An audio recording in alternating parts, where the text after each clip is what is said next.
With the arrival of Fire Emblem Path of Radiance on the GameCube Virtual Console on the Switch 2, it feels quite apropos to give one of my favorite entries in the franchise a replay. But because I'm me, well, I couldn't simply give it a normal replay. It has to be a solo run. I'm the solo run guy, so might as well do the solo run guy thing. So for the first non-FE8 solo run on this channel, it's time to see if I can beat Fire Emblem Path of Radiance using only one of my favorite protagonists in all of Fire Emblem, my boy, Ike. Before we fully get started though, I must take a minute to lay out the rule set of this run. First, I will of course be playing on hard mode difficulty, and no, I will not be doing this on the Japanese exclusive Maniac mode difficulty, and the reason for this will become quite apparent soon as swords are limited in the early game of FE9, and Maniac mode's difficulty curve comes from, yes, slightly better enemy unit quality, but mostly due to insane spam of enemy units. That would just make this run die off in the first few chapters. And the other reason I'm not doing Maniac mode is because, you know, I'm playing this on my Switch, so I can't really have the difficulty setting unlocked. The second rule is I cannot use cheats because that would be unfair, but also because once again I am playing on my Switch, and if I tampered with my Switch 2, there's a good chance Nintendo transforms it in a remote trigger explosive device or something like that, so I'm not messing with them. They're scary, man. Next up, there will be no real limit to how many healings item I can bring per map, unlike in my FE8 runs, but that is mostly because of FE9's inventory.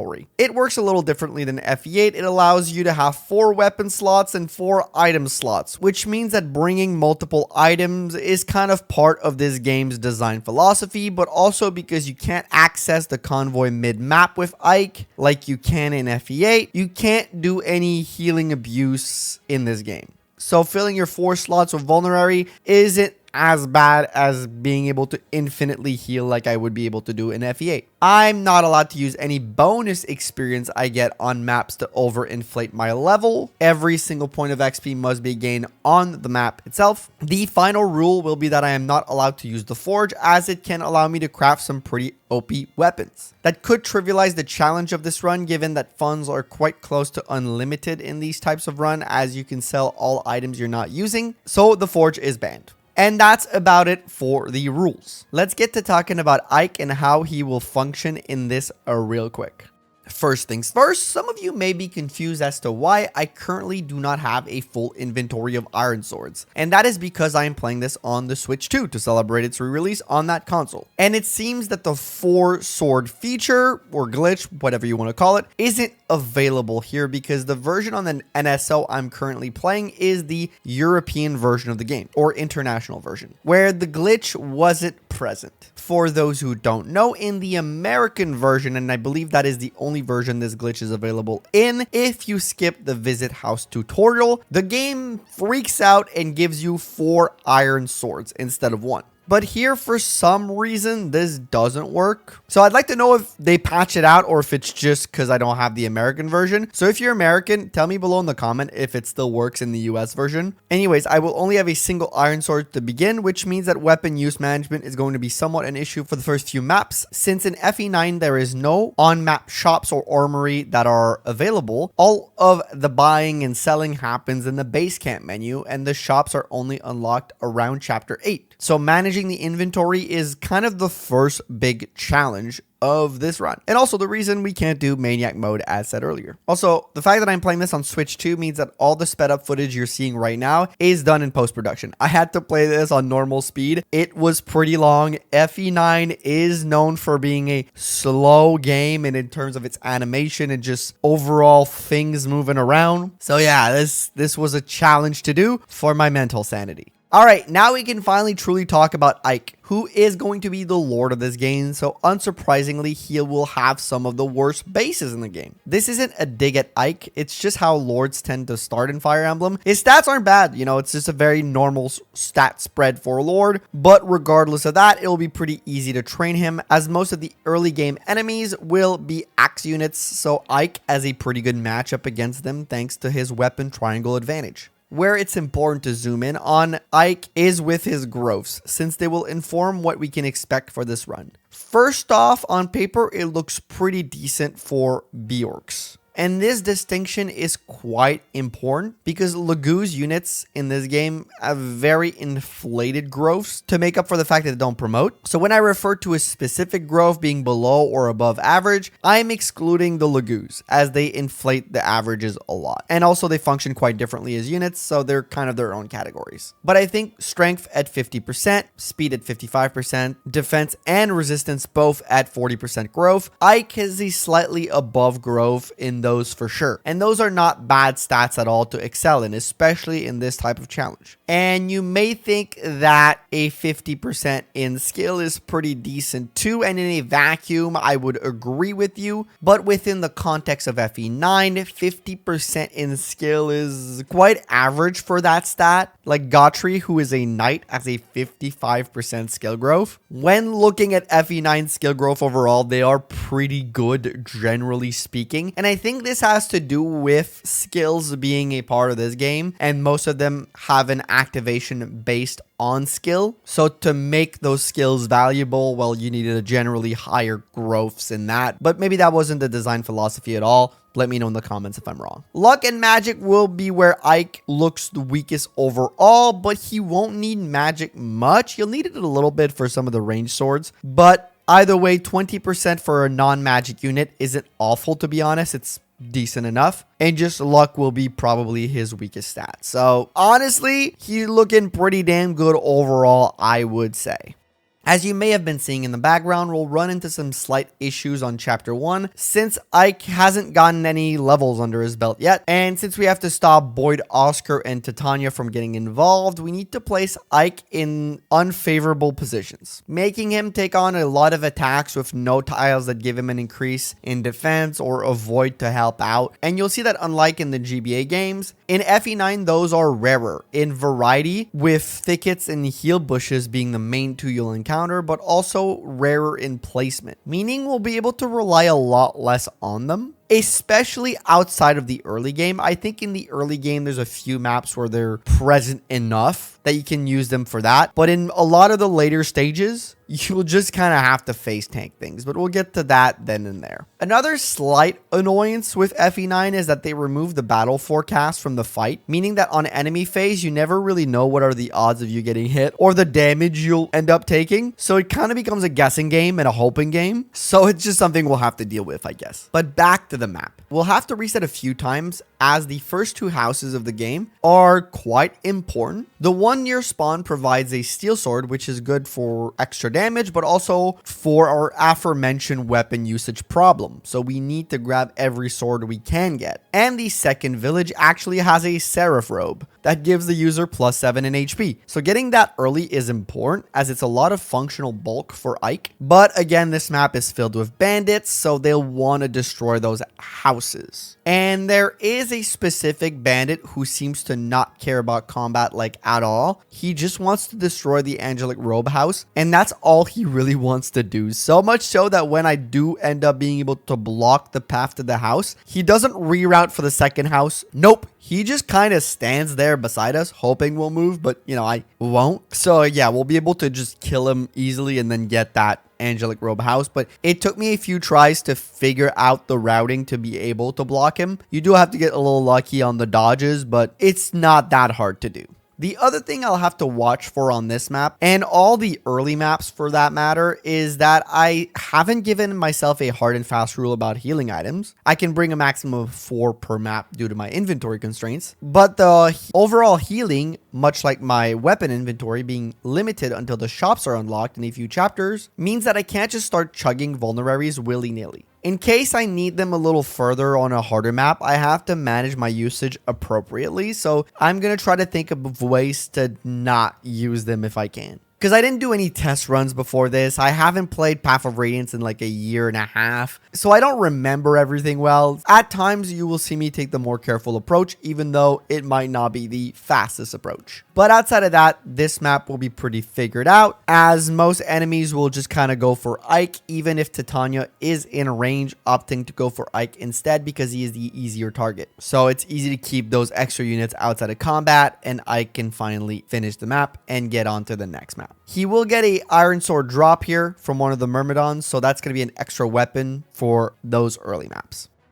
Chapter 2 won't be that difficult to handle. The main issue from it will be that I have to keep the other members of the Guerrilla Mercenaries away from the enemies, as to keep their impact on the run to a minimum, since they are force deployed. To my surprise, for some reason, the enemies don't care at all about Boyd, even if he doesn't have any weapons, and they would rather all try to pummel Ike, given the opportunity. And of course, I won't dodge anything and catch a game over early on. It's pretty typical for me, but we'll reset. And on the reset, things will be a little easier, but I'm still confused as to how the AI functions in this game, because on this map, they seem to only want to target Ike no matter what, even when Boyd is there, somewhat weak and can't counterattack. So that's a weird part of the AI. And you'll see something completely different on the next map. But before we get to that, this map will provide us with an extra vulnerary, and killing the boss also grants us a speed wing. Neat. FE9 is very plentiful with stat boosters, I find, so we'll be able to use those very early on to give ourselves a slight edge. And now we get to move on to chapter 3 that has battle preparations. However, all the units that we have are force deployed. We can just use it to scramble the inventories so our party members don't accidentally get involved in the fighting. And as I said, this map, the AI decides to function completely differently, and they will attack Shinon, Gatri, and Titania, even though the AI could have attacked Boyd last map, who was an easier target. It's weird. It doesn't make sense, but perhaps it's because Ike at this point has gotten more levels, so he's stronger. But let me know in the comment below what would cause the AI to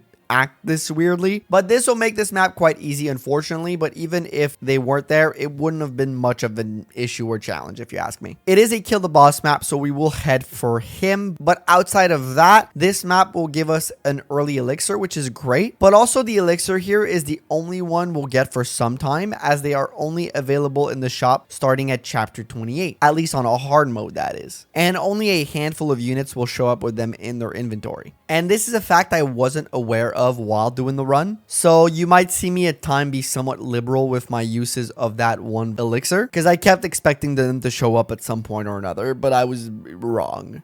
Next up, we have chapter 4. That will be a kill the boss map, which will be our goal to rush down Magen, since our weapon usage is starting to get a little low and concerning. And while we get the Regal Sword here, which has super effective damage against Knights and Cavaliers, and coming up we'll get a lot of bosses that are within those class tiers, so it'll be super useful to have this super effective damage. We still want to keep up our usage on it, as we need to make sure we have that damage for the later maps where those enemies will be slightly more plentiful. So I will want to use it as little as possible unless I need to. The map isn't too hard, as Ike is starting to get some good level under his belt, and the enemies are still quite weak by this point. The only annoying thing is that they'll surround Ike quite often, since I do not have 1 to 2 range, and it'll force me to use many more weapon usage than I'd like. And another part of that is that a lot of enemies in this game, the boss of this map included, have some form of healing AI, meaning that when their HP gets low, they'll run away to heal. This is both a good and a bad thing, as often it makes getting surrounded less of an issue so I can push forward, but it means that once healed, they come back to full health, and that means wasting other sword uses on them. So that'll be the story of this map, unfortunately, but we'll get to beat it eventually and move on to chapter 5. And that is great, because chapter 5 is an easy map because it's a survive map. So we trade around our inventories, keep Ike on the defense spot, and basically call it a day. Titania and Gatri can just kind of stand there and take the damage. Actually, Gatri will be a little scary since he's phased by hammer here, but it isn't necessary to keep any of those units alive, but it's just, you know, nice to do because they are holding on to a lot of items I would like to sell, and I don't have a convoy just yet. So mules can be nice to have. To Soren and Ike's delight, I'll have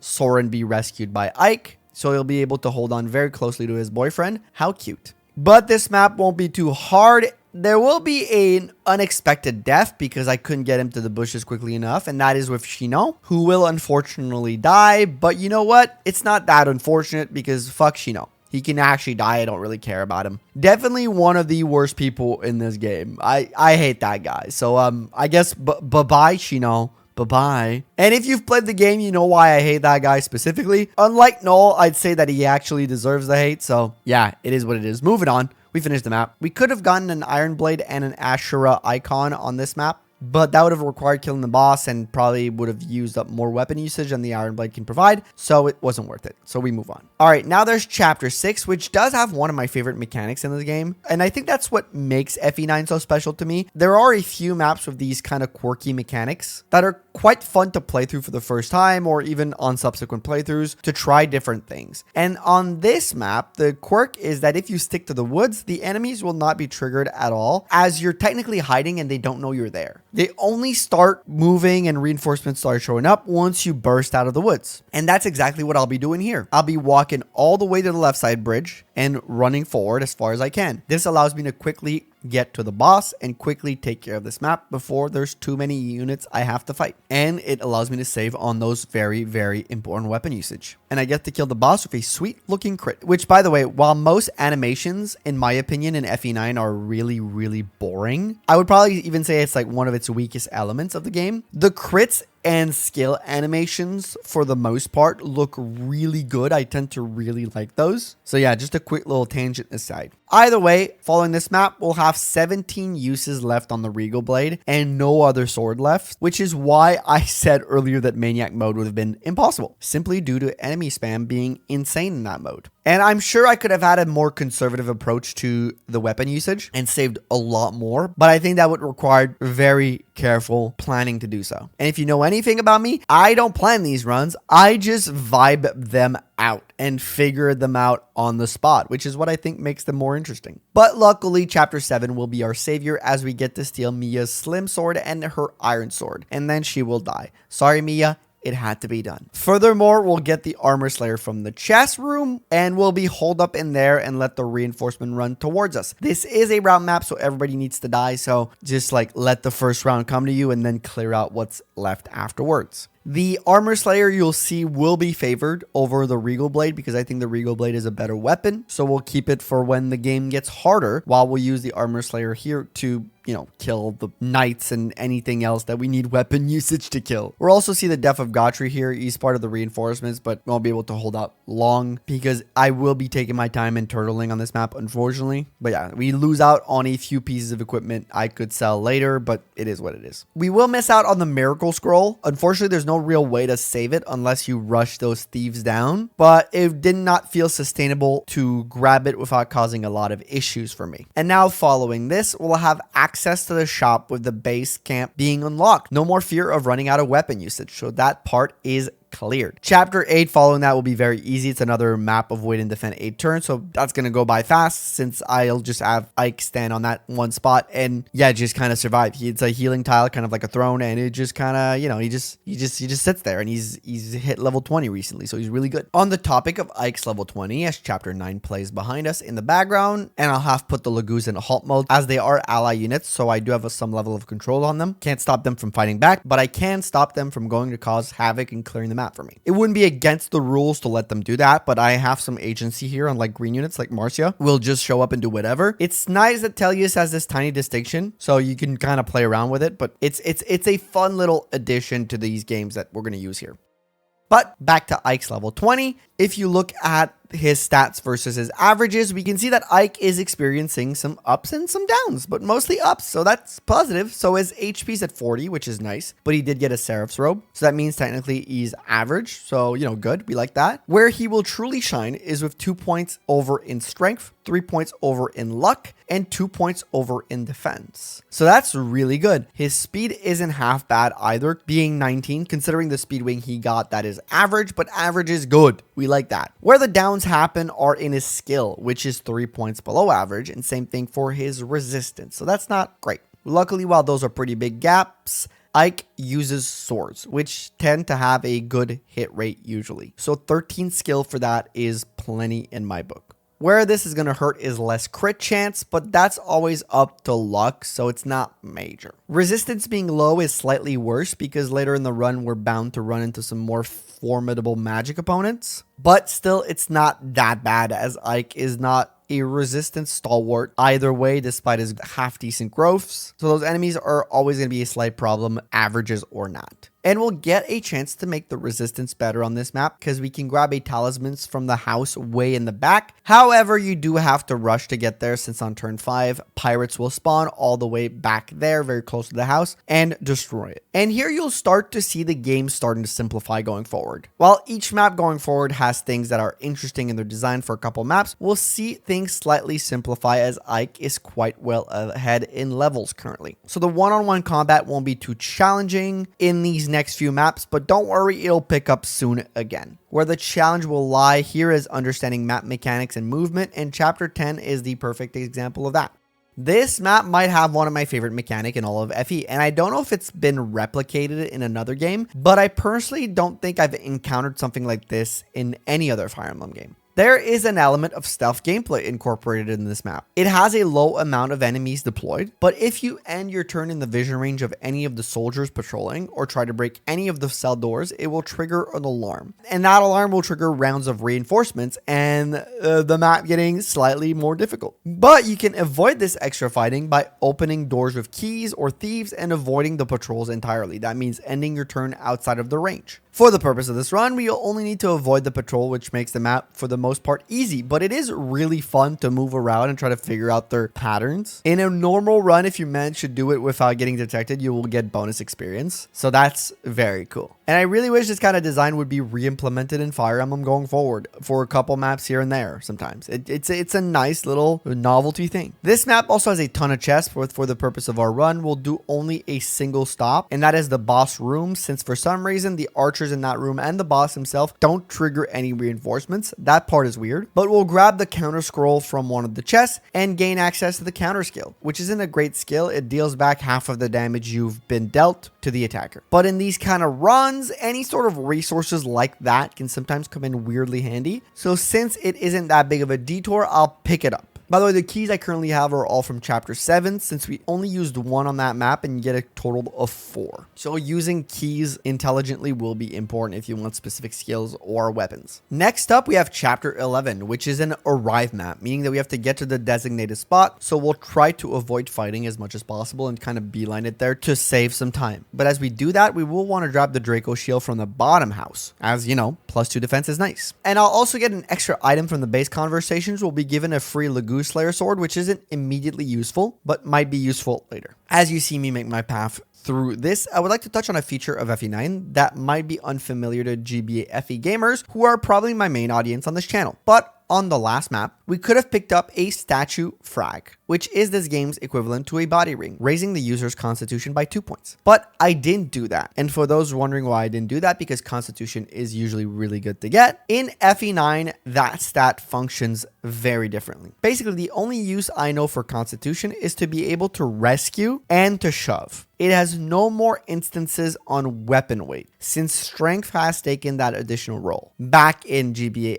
FE, the weapon's weight would negatively affect you if it was higher than your constitution. Now it's if it's higher than your strength stat. If it is higher than your strength stat, you get a speed penalty. And Ike is pretty good at handling heavy weaponry because his strength is pretty good. So that's why I skipped that. So if you're wondering, that's why. Now back to the map. You'll see the way that this map makes sure you don't turtle too hard is by spawning the scary Black Knight once you get within the boss's range. Meaning once he's on the map, you gotta start moving your butt because he will destroy you, man. He is so strong. Luckily, he only moves 3 tiles at a time, but you can see how it can get a little stressful because if the calves surround you, it can hamper your movement by quite a lot. We'll make it out with a few turns to spare, and get to move on to chapter 12, which is the chapter the game gives you the Lagoon Slayer for. But I will not be using it here because the Crow clan won't be scary for Ike. We just need to route them and let them come to us on the boat. And additionally, we get a Lagoon's Guard from Jill since she's automatically recruited on this map when she talks to Ike. That will make the Crow's damage insignificant. So, you know, I could have used the Lagoon Slayer here, might have made things slightly faster, but it is what it is. The great thing about this map is all the very, very good drops we get. The enemies will drop a Seraph robe that we can't use yet since 40 HP is the max Ike can have before promotion, but we'll use it later, don't worry. We'll get a secret book, which is quite lovely. It makes his skill slightly better. And on top of that, a bunch of coins and blue gem. To be honest, the coins are kind of useless in this game, but I've always loved their integration in this game from a purely world building standpoint, as outside of the ones obtained in the desert map, they are all dropped by ravens. While the idea that corvids such as Raven and crows are attracted to shiny things is basically a myth and never been proven to be true at all, it's still a nice inclusion within the game that the Raven clan seems to share that fictional feature with their real life analogs. I don't know, it's a small detail, but it kind of creates this sense of familiarity with this particular tribe as there's a recognizable feature to them that we can take from our real world into the game. And it is a kind of unique characterization within the bird tribe.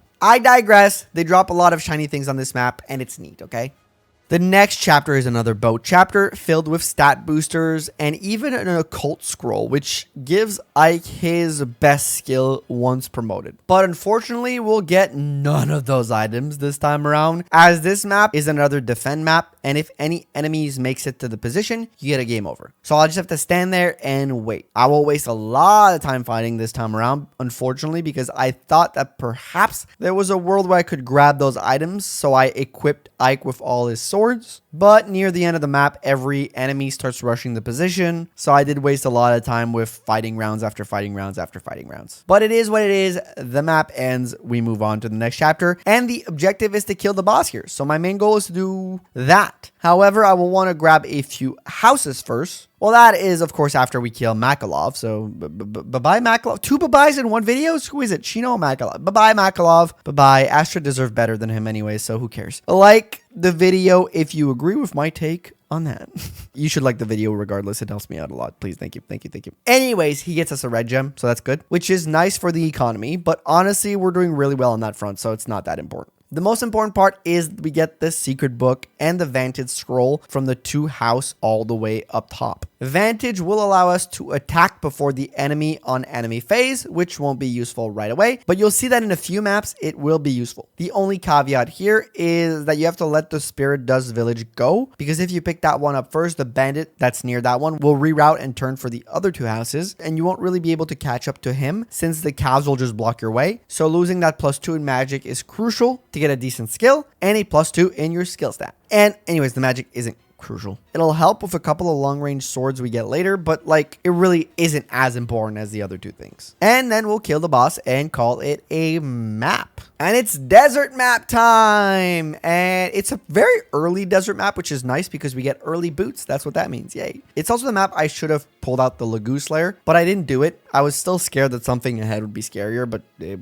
wasn't the case. In hindsight, I think this map was the map I should have taken it out for. It wasn't a challenge. Even without it, the map isn't hard since most units remain static unless you get in the range. And we do still have the Lagoon's Guard that makes the damage quite negligible. So the main thing here will be grabbing up the sand items, and all the ones Ike wants will be close to one another. I'll pick up the Guard Kill, the Silver Blade, and the boots, as I said. The Vague Kadi, which is all the way in the back, could have been a nice pickup, but honestly, I didn't feel like it's a necessary detour to make since Ike won't be able to equip it until he reaches S rank in swords, which is only after promotion. But you know, I didn't really want to do the detour, so we'll see if that was a mistake later on. Murin, I don't know if that's how you pronounce that, sorry, will be quite tanky, which is why you should bring the Lagoon Slayer, but I'll beat him nonetheless, and it will end the map. After the map, I want to equip Guard right away since my current combo of Vantage and Counter is doing okay right now, to be honest, and I want to make sure that I keep the skills for when I need them, if I do need them. To be honest, Counter in retrospect isn't doing much, so I should have switched it out for Guard right away, but Vantage I'm liking quite a bit. I wasn't running into any major issues yet, so I wanted to keep it until I really need to make the change. On the following chapter 16, it won't be too difficult since we can easily rush down the middle room, seize to end the map. However, we will want to ideally do a detour to the chest room in the middle to grab the 1 Draco shield and increase our overall defense since the enemy has started chunking flanking us a little bit. There's also an Asherah icon for luck available, but it's a little bit more out of the way. And you'll see that magic units overall are not doing insignificant damage here. So I'll need all the HP I can spare for the boss. Furthermore, if you spend too much time on this map, the game will increase the stress level on you with good old reinforcements. So rushing the boss after the Draco Shield is quite the ideal play, I would say.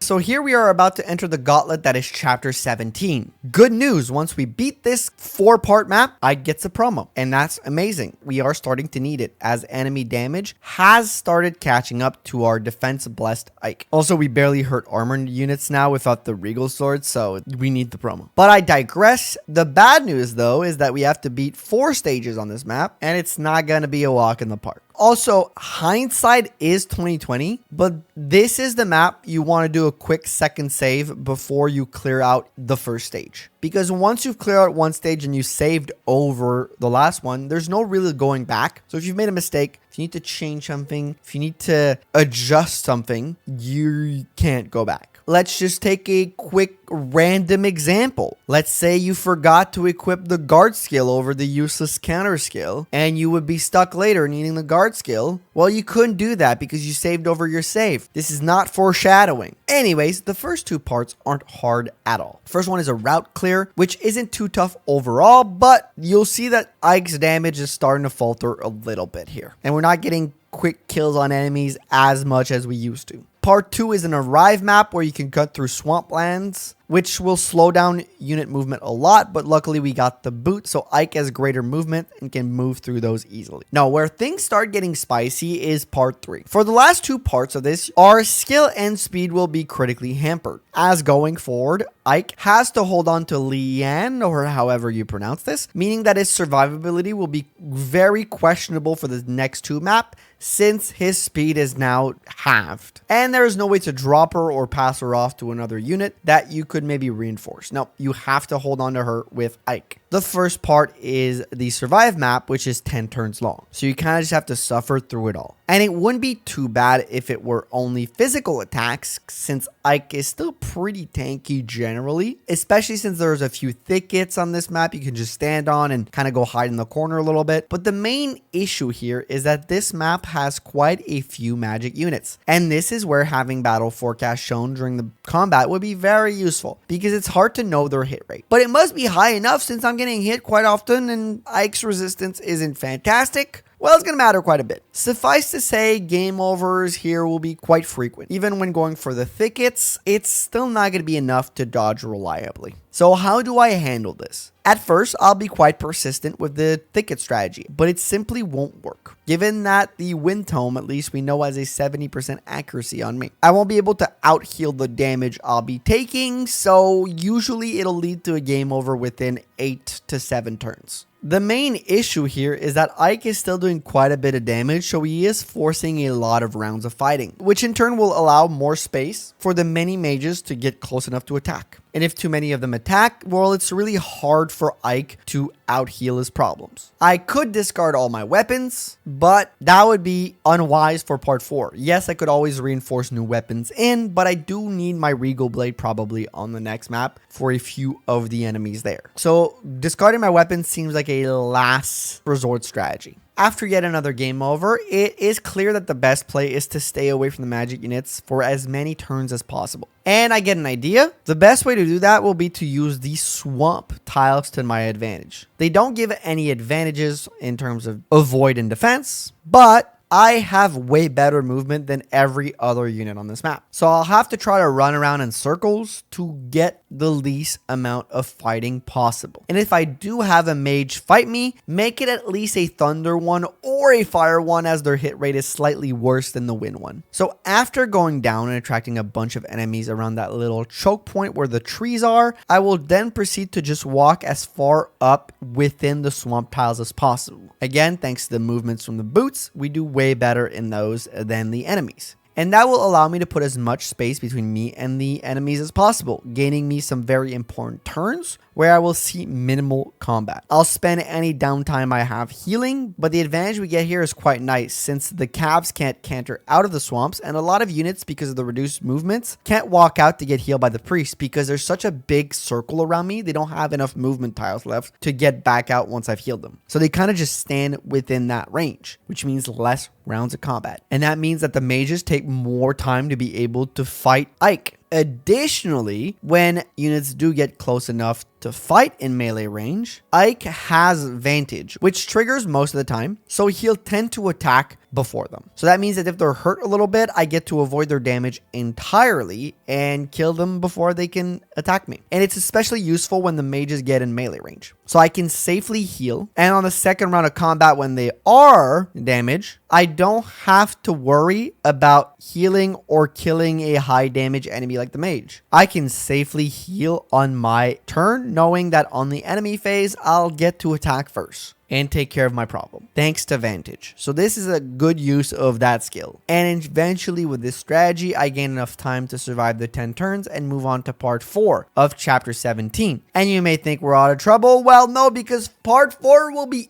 even worse. The first issue we'll face is coming in with a total of 18 weapon usage on this map. It is a kill the boss map, but most of the units will just run towards you. So you do have to fight quite a bit, and we are still holding on to Leanne. Granted, there is an Iron Blade drop and an Armor Slayer drop on this map that could help on that front, but our combat will be still overall hampered. The second issue is that there is a mage of a meteor tome, kind of covering most of the map, and we begin the map with a total of 4 vulnerable uses left in our inventory, so survivability is going to be a problem. Remember earlier when I said that elixirs need to be planned out better? Well, if I would have to redo this run, I would have kept them for this map specifically. The only upside to this is that there's less mage on this map overall, so the enemy's damage will be mostly chip damage on Ike, but you know, with terrible dodge, it does add up quickly. And some of them will double us. With only 2 thickets to stand in to get our avoid and defense up, there's not a lot of options for us. And to kind of show you this, how it all went down, I think it's time for the classic silly little montage. Cue the clips.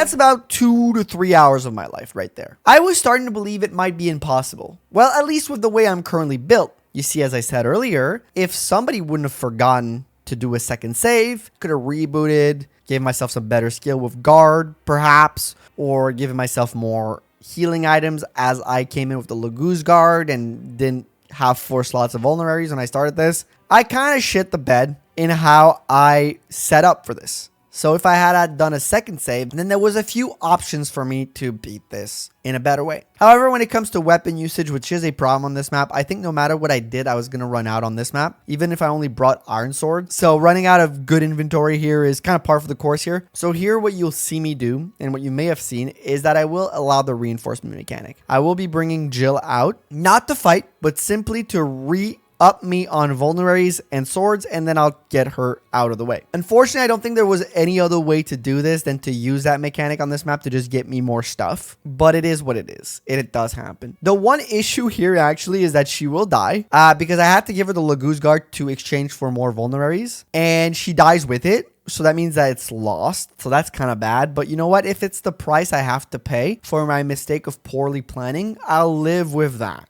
I really wanted to do this without using reinforcements, but just from the weapon usage aspect, I feel like it might be a little too tight to even manage that. So that's something to think about if I end up doing more FE9 solo runs, which, by the way, if you want to see that happen, I would need your help with FE9 modding. So if you have any experience with modding FE9 on emulator, or could point me towards anything that could help me, just DM me on Discord or Twitter, or you can just send me an email, which is on the screen right now, and even leave a comment, whatever. Just get in contact with me and help me out if you have that knowledge. I would love to get your help to do more of these with other characters. Anyways, So the extra healing and the extra weapon helps a lot. And the best way to handle this map is through sheer luck and patience. So what I'll do is I'll head to the thickets at the bottom of the map and simply fight until all or most of the enemies are dead, which takes a long freaking time. I do need to be careful to not get within that one mage's range because his Hellfire hits for like 10 damage. And there's like a 70-ish% rate of hitting. So not great, but I'll have to fight him eventually. So how to do that will be to make sure that all the other units are dead before I get to him. So I can kind of control the damage he'll do to me a little bit better to avoid a game over. Okay, we'll skip ahead a little bit. Once I kill the second paladin, I put myself in a position that forces that mage to back up one tile before going back to my force to heal. As after many turns, we are now down to only a few cavaliers to take down before we make our way to that second area of the map. By this point, I hadn't made it past the first wave of fighting versus those cavalier, so I was still pretty unsure of how I was going to handle the second part with the meteor mage, the promoted units around Oliver, and let alone Oliver himself, who is bound to be a problem. Once that group was done, the intention is to fully stay away from any mandatory battles, but then again, that takes a long time since a lot of units have healing AI and they get all the way back to get healed by the priest when they're low. So this is going to be a long and tedious process. But once all that is left is the 2 units that can't even deal damage to Ike, I decide to push forward. My first goal is to kill the first Hellfire mage and ignore the other one above by pathing under. But that will mean taking a minimum of 20 damage since I can't one round him. So that's going to suck. But we don't really have a choice. So I attack and lo and behold, I get a freaking crit on a 1% chance. This is the kind of luck I need and the kind of luck that opens up the second portion of the map for me for the first time. So I'll try to move outside the meteor range and I get attacked by the Pegasus, who I miss on and it doubles. Great, it's really strong. But the enemy phase ends and something I had fully forgotten happens. Green unit reinforcements. I don't think I've ever been so happy to see green units reinforcement. Holy crap. Because they are possibly the most clutch green reinforcements of all time with Tabarn, the Hawk King, who is OP as hell. In any normal circumstances, I would not be excited for green units, but here, I'll friggin' take it. I was starting to believe this map may have not been possible, but here, luckily, I can just let the Hawk King kill everything, including Gross Oliver, who deserves it. And look, I know that technically letting green units win you the map might be seen as questionable, but you can't control them. They are a map resource and they just kind of do whatever they want. And here it allows us to get out of this hellhole of a swamp. So thanks to Barn. And also technically, if I had known of the green unit reinforcements, I probably wouldn't have reinforced with more healing and weapons. I probably just would have rushed that position, get them out, and then hide for like a while. So there was a way to do it without reinforcing, I think. Ike still also technically doubles Oliver with the Iron Blade and kills, but it felt like a big chance to take, and I didn't want to risk another hour of my life on whatever this map is. So I'll let just Tabarn take care of it. And Ike is now finally promoted to the Lord class, and we get our promoted Ike. And now we begin the endgame march, and things will get a little simpler once again after the train wreck that was this chapter. And our damage will be lowish in the following maps, but we'll use our second Seraph Robe and we get a bunch on our HP, and we finally get rid of counter in favor of renewal. That is a new skill we just got. It heals us a little bit each turn. It's 10% of your max HP. You get renewal at the start of chapter 18 if you refuse Raisin's help. In a normal run, I believe getting the OP Heron is better, but here renewal will do wonders for passive healing, especially considering Ike's large HP pool. Chapter 18 will give us a Raft Scroll, which we'll keep for later, but other than that, nothing of note will happen for most of it. It will be mostly about surviving magic attack, which will do splendidly thanks to using pure water. We also get the Sonic Sword from Tanith, so finally a range option, but we won't use that right away. Chapter 19 is a kill the boss map. The one scary thing on this map is Nasala, who can destroy you easily, so play away from him on your way to Homasa, who isn't strong, so he'll be a quick kill. Ike is a much better swordsman than that dude. Next up, chapter 20 will be a little bit more of the same as we build up our late game Ike for actually difficult maps. You have to arrive to the castle before turn 20. None of the villages have anything that matters too much, so doing a detour is not worth it at all. The one annoying thing on this map is the amount of wyverns who Ike doesn't one round necessarily, which slows us down because of Cantor getting in the way, so they'll just kind of block our path here and there. That makes the 20 turn timer actually slightly concerning, especially at the end when they start blocking the arrive point over and over again. It was a little annoying, but no sweat off my back. We beat this map.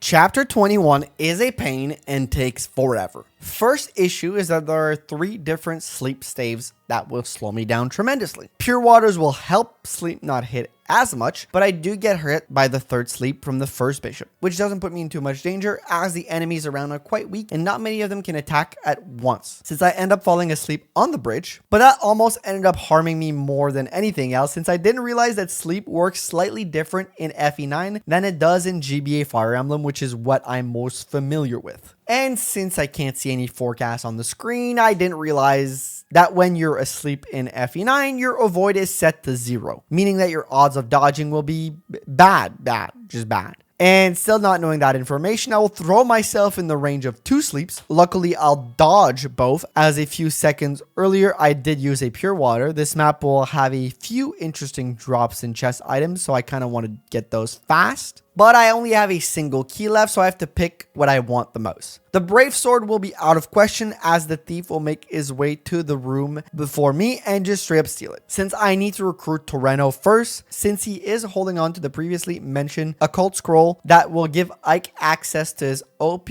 as hell ether skill, which allows him to ignore defense partially and heal himself from damage he deals all simultaneously. It's really freaking good. But that rush will mean that we get once again hit by a sleep staff, meaning that a few more turns of sleepy for us is happening. But once again, nothing around me is too scary, so I don't realize the actual danger of sleep in FE9. And by the way, I'm not against the sleep kills your dodge change. I think it's actually quite good because it makes sense. I always thought it was silly that units just dodge everything when asleep. I don't know. It's just always something I found silly. When all the sleep and reinforcement shenanigans are out of the way, I decide to go for one of the chests and I pick the Talisman room because the energy drop is nice, but Ike should cap his strength on his own, but resistance can always be a good thing to keep in your back pocket. But on our way there, as I try to break open the door, I forget to use a pure water, and one of the bishops still had a use of sleep. And because the game hates me, it hits, of course. And in the vicinity of this bishop is also Kassetai, who has a Brave Lance and is really gonna hit hard, especially with the bishop damage. So here we'll not only waste a bunch more turns, but come very close to death, as they won't miss us ever. But a huge shout out goes to Renewal for keeping me alive here, because I couldn't have done it without this skill slowly creeping my HP back up, allowing me to survive and finally beat them and grabbing the talisman. All right, after almost 60 turns on this map, we'll finally make it to Enna, the dragon for whom I brought the Lugu Slayer for, as the dragon tribe are the toughest Lugus in the game usually. And you can see here that despite Ike's damage, she can dish back and also just heals if her HP is too low. So,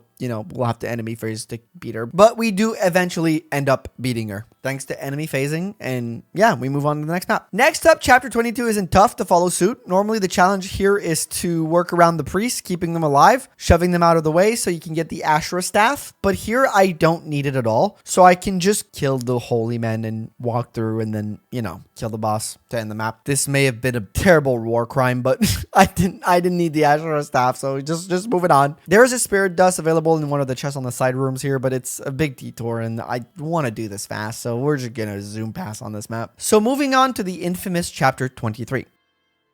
This chapter is traditionally seen as pretty hard, but here it won't be too difficult. The main annoyance will be the pathing, as the bridge has these tiles that become holes if you land on them, ending your turn and your movement abruptly. So that will be the main annoyance of this map, but here our Ike will not suffer too much difficulty, as he will finally hit level 20 as a lord. So let's watch it in the background while we talk about our final form Ike, bar any extra stat boosters that might be in our future. So how is our Ike looking? Well, it's hard to tell, given he's received basically 2 stat boosters, every stat except speed, where he only had 1 speed wing, and no stat booster in strength, magic, and luck, but all his other stats have been boosted. Regardless of that, he's maxed HP, strength, skill, and defense. That's not bad at all. Weirdly enough, he's plus 3 points in magic, which is good for the Sonic Sword and the later Rune Sword, I guess, but not much else. He's also 5 points ahead in luck, despite no stat booster. That is amazing, but somewhat resistance and speed screwed. Despite receiving 1 speed wing, he is at 27 speed, but should have maxed it normally by now. So technically he's 3 points behind. And resistance is even worse, with his stats technically being 11 because he received 2 stat boosters. That means he is 6 points behind. So very variable, we can say, and a huge shout outs to stat boosters. but I'll take it. This Ike is good enough despite some big gaps in his growths. The ones that matter are where they need to be. And we'll finalize this map by beating Petrine, who isn't a slouch and will put up a fight, but ultimately lose, and we seize and move on. You'll also see that I'm starting to use silver swords a lot on those last maps, as they are finally available in the shop in hard mode. And they will help out with damage a lot in these final maps, as the enemy's defense will increase like a lot. Luckily, most of them are seize or kill the boss map, making it that I don't need to worry about high usage weapons. I can just use the good ones over that. Next up, chapter 24 won't be too hard. Joffrey and his units are quite competent at staying alive and defending the arrived position. I do gotta shout out the green units in FE9 compared to like all the GBA ones, if I'm being honest. Anyways, in order to assure our success in reaching the end of this map before 15 turns, I will skip both villages. The only one that had something useful was the bottom one with the Nihil scroll, which could have been useful later for the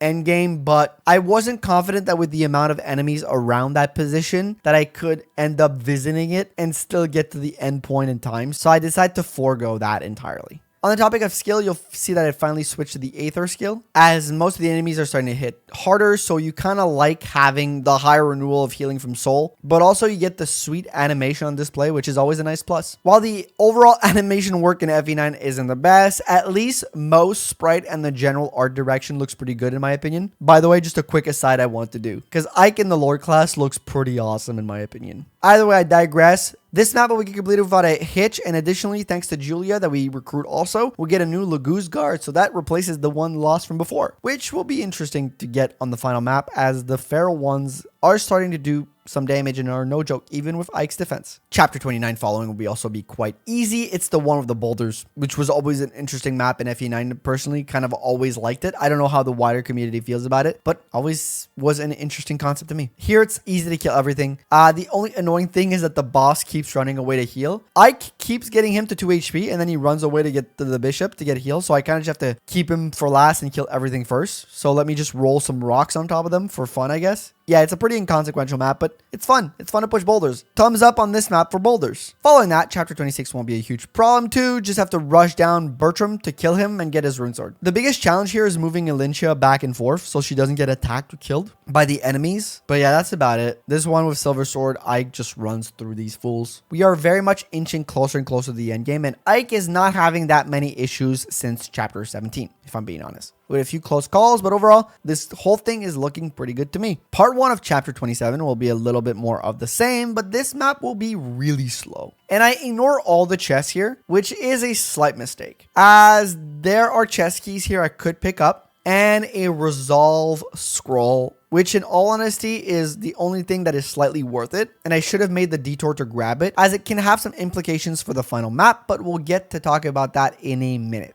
But I skip it. I should have picked it up. I skip it, unfortunately. And this map is quite slow because we have to make our way through a series of one-tile choke points that are hard to bust through, as there are a ton of high defense units and a lot of range units that stop me from counter-attacking. And unless Aether procs, I can't one round, so it's kind of a slow grind to even get to the boss and seize the map. I'll even get hit by a sleep once and have another slightly close call, being brought down to 15 HP, so that's fun. But we'll finally make it to the boss, whom we kill by straight styling on him, and then move on to part 2 of this map, the confrontation with the Black Knight. And this might be the toughest fight in the game, and I could just leave right away and save some time on the solo run, but I will try the Black Knight real quickly, as we now have access to Ike's OP sword, Ragnall. All right, so first things first, let's check Ragnall here. 9 damage. Let's move Mist out of the way so she doesn't die. All right, let's go for it. Ragnall. There's a chance for Ether here. He does 19 to us. We can take a hit unless Luna procs or something. So let's try to hit him there. A little bit of a conversation. We hit him. We dodge, which is nice. It's a good start for us. He will lose, renewal there, so that's going to suck. But he hits us this time. We hit him. All right. So if Luna procs, it is bad. So I'm just going to have to heal or enemy phase it. I can't even fight him here, just in case he gets in Luna proc. So I'll just vulnerate here and wait it out. Really? So he's going to attack us. Okay, Ether. We need an Ether proc. That's all I want. We can beat him. We can beat him. We can do this. He hits us again. We do not get Ether. And then reinforcements show up. That's a little scary. We'll keep Miss out of the way. You know what? We'll give it another try. If we can get Ether to, hit here, that's great. So let's heal. We'll get an Ether proc. We'll get, I believe. Let's see. Ether. It happens here. I swear to God, it happens. We get hit. We miss it. You know what? Fuck this. Let's get the hell out of here. I'm done. Yeah, I didn't really want to catch a game over because that means we're doing part 1 too, and that sucked and was really long to do. So we're just going to move on here. Unfortunately, I could not style on the Black Knight to get the extra style points for the video. I tried, but we must move forward, unfortunately. We do have one final map before the confrontation with the Mad King Ashnard, and with Ragnell on our side, which A cannot break, that's amazing, has 1-2 range, and gives me a +5 passive defense. This should be in the bag to get there. And again, this map isn't tough. We'll tell Tibarn to not move, since he is an ally unit now and not just a green unit. But the dragons on this map are no joke. They can damage quite a bit, and the boss of the long range bolting is also a little scary, so we have to play carefully. But overall, it isn't too bad. The boss is very frail once you do get to him. We kill him. We seize. Let's go kick Ashnard's butt. This is the biggest challenge in the game, so let's see how this ends up going and how we can possibly handle this final map. The first step is actually to get rid of Enna, because the Dragon Tribe unit on this map, whether Nazir or Enna, is force deployed. And because she is a Laguz, you can't just unequip her weapons. So to keep the solo run aspect intact, she needs to die before she can transform. Fortunately, she is not a game over condition, because if we had to hold on to her to finish this map, it would have been a real pain. Additionally, it's actually to our advantage that we ran away from the Black Knight previously, as if you defeat him, you get Nazir instead of Ina, and he's slightly better than her, making this process a little bit more annoying. The first thing we'll do to get this done is go back to base and remove all her skills. So we make sure that Miracle doesn't accidentally proc and ruin our very well planned strategy. Next up, as Ike surges forward, we send her to the right where a tiger will attack her, and then a few knights for the next turn will do the same. Luckily, their hit rate seems to be good enough. Even if she dodges here and there, one of the knights has a Laguz layer that can clean her up quite efficiently before she transforms. Okay, now that this problem is out of the way, what are the worrying things on this map? Well, outside of Ashnard, of course, there's a few specific units. First off, Bryce, who has the Witchblade, a pretty good weapon, and has a decent combo of skill with Daunt and Guard, so he'll be somewhat challenging. He has a great hit rate on us, so dodging his attacks is kind of out of the question, but we just need our skills to proc on him. He also has a Speedwing that he drops, which is great because it allows us to top off our speed to the max of 28. So that's kind of a nice little last stat booster to get here. The next problem is the Rex Aura Bishop. He isn't a tough kill, but on enemy phase can do significant damage. But the two most surprising enemies might be the two dragons feral ones that are near Bryce. Even with the Laguz Guard equipped, their damage isn't insignificant. So fighting all these people together isn't great, as Ashnard does move off of his starting spot if you're in range. So you do want to avoid that. Luckily for us, Ether can still do some great work to keep us healed off on all the other little chumps around that won't be as scary. And to top all of this off, if you don't move quickly enough, Ashnard will just start moving on his own. And also a bishop with physic will spawn and will heal Ashnard if you don't take care of that too. Same thing for the Rex Aura Bishop. He has his Fortify Staff that can heal Ashnard back up. And with our measly 9 damage on him, getting him healed back up is not on my wish list of things to happen. Because it's hard enough to do damage on him.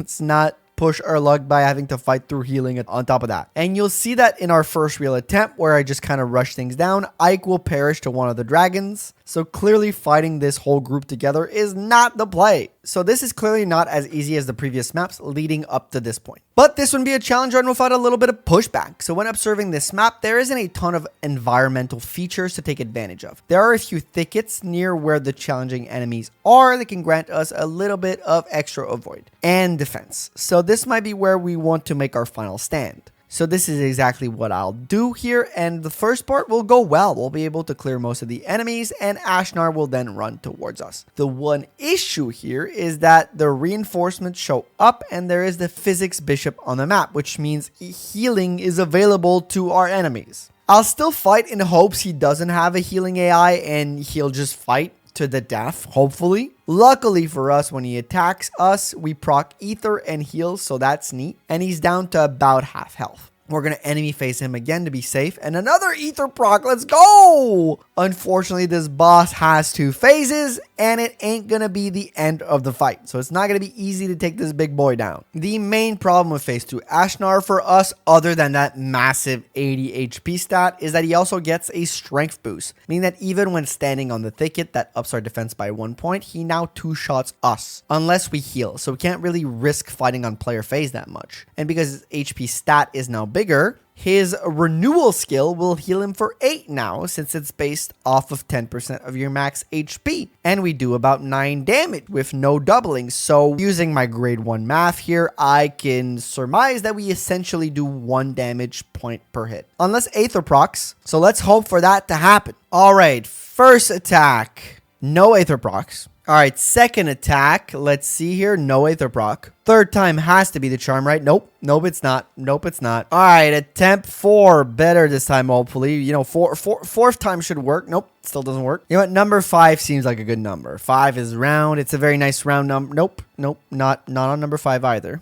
You know what? 6. I think 6 might be the one. I think on 6 we'll get an Aether proc, right? Oh, we do get a dodge though, but still no Aether procs. 7 perhaps? Perhaps 7's the charm? No, that's an unlucky number, right? But maybe it's my lucky. No, it's not my lucky number. Okay, you know what? One of my favorite numbers is 8. How about on turn 8? That should work, right? Nope. 8 is still not it. We fully ran out of a healing item for attempt 9, so hopefully that works for us eventually. Oh, we could get a dodge, but nope, still no Aether proc on 9. Okay, you know what? Let's go for 10, I guess. And 10 is nope, it's not it, even though 10 would be a nice number. You know what? 11, let's just go for it. Let's see what happens. No Aether procs, and we die. Yay for me. No Aether procs in 11 hits. Essentially, Ike has a 27% chance to proc Aether, since it's based off of his skill stats. So it is low, but it's not like that low. And no Ashnard in his second form does not have the Nihil skill, which would cancel out all other skills. We just got extremely unlucky. But even then, that doesn't solve the issue with the bishops that are still around and have a chance of healing. So I'll have to do a few adjustments here. My main one will be to bring more elixirs with me, since it is the final map, it is the final challenge. But also another strategy that I could have employed is with the skills for Wrath and Resolve. I did mention not picking up Resolve earlier, but these 2 skills are a common strategy to beat Ashnard with Ike. If you bring his HP below 50%, you get a huge crit boost from Wrath and a general stat boost from Resolve, and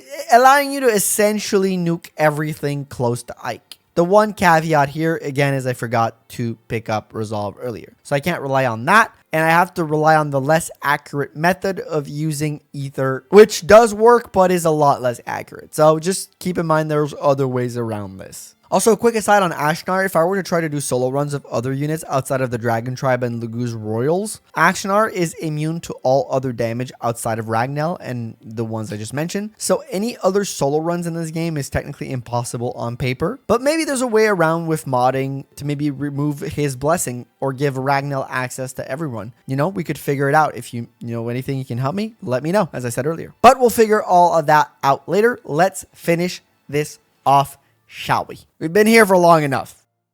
So here, you'll see I changed my strategy slightly by straight up rushing down the first bishop once Bryce is dead. And then I will walk up the pathway as the enemies keep chasing me, while Ashnard just straight up attacks me. We know that we can take on his first phase very handily. It's not a big issue. So I will focus on killing both healing bishops as quickly as I can. They haven't come into play yet on this fight, but I don't want it to become a problem, so I will try to focus on it now, as I don't really want to get lucky with Aether and then get screwed by a random heal, personally. So you'll see that I placed myself in range of Ashnard still, but at the top of those stairs, because when he does come in to attack me here, we will have a chance to kill him if Aether procs, and it does, which is nice. We get healed off to 26, and it will trigger a second phase. The reason we wanted to get there is to get that second bishop out. The enemies will keep following us, which is good. We want those enemies in where they are, because the reasoning behind that is there'll be free heals off of Ether, but also maybe off of the rune sword that I have. As you can see here, the same damage on Ashnard. I will wait to kill that second bishop though. What I'll do is here is you'll see I'll be using the rune sword on those other enemies. The point is to heal up without using the elixir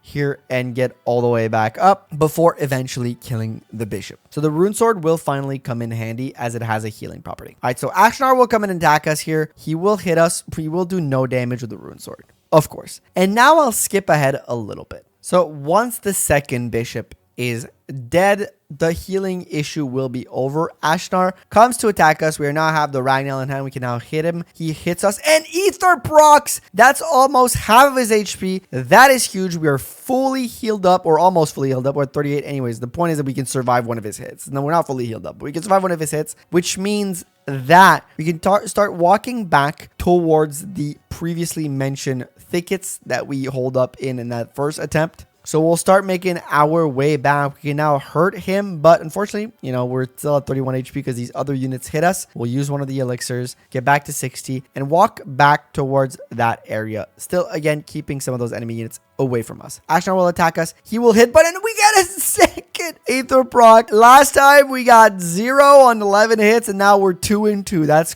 kind of crazy. He's down to 16 HP. I'll keep walking back. I won't use the elixir as I have enough HP thanks to Aether procking earlier at 38. Ashnard will attack us. He hits, and a third in a row. What are the odds of that? Holy, we finally get lucky. We beat the final boss and we did it, man. Holy crap, that was very challenging in the end, if you ask me. That map was all luck, and I think you do need a lot of luck on that, you know, final fight. There were large stretches where things got easy, but there was a few moments where it got really, really hard, in my opinion. I had a blast doing a run in another game than FE8, and FE9 might be another close to perfect game for solo running. If you're interested in seeing more of this, let me know below, and I'll do my best to make it happen. But man, that was an amazingly fun run. It was a very long video, and I'm very thankful for all of you who've watched up to this point. Ike's final statistics won't look amazing, but again, I think he did well considering everything. It took a total of 11 hours and 47 minutes in game time,